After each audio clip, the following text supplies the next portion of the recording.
Ako si Victoria, isang mabuting kaibigan ni Maria Clara at may malasakit sa aking mga kaibigan at sa bayan.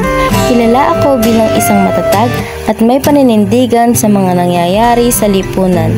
Victoria na may halong pagmamahal at kalungkutan.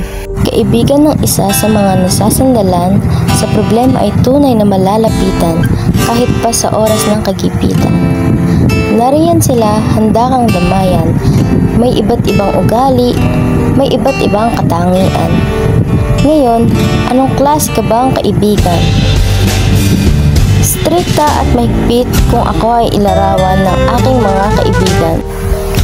Ngunit ito lamang ang aking paraan upang maiparamdam na dalisay ang aking pagmamahal at ako ay tunay na kaibigan.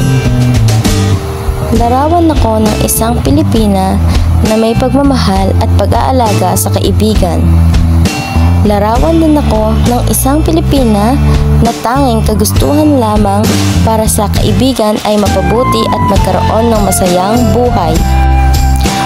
Bukod rito, ano pa ba ako bilang isang kaibigan? O ano pa nga ba ako bukod sa pagiging kaibigan?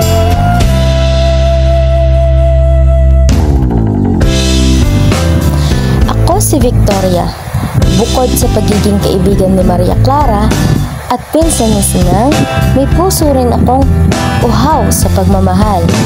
Hindi man pansin sa akin, ngunit ako ay may tinatangi. Nakatabi ko nga siya nung minsan nagkagulo sa sinasakyan naming bangka. Siya si Albino, isang seminarista. Ang pagtabi niya sa akin ay tila bang sinasabi niya na dapat akong mapanatag at huwag matakot. Ang pagtabi niya sa akin ang gumising sa aking diwa na hindi lang pala ako narito bilang isang kaibigan, kundi bilang isang nagnanais ng pagmamahal ng iba.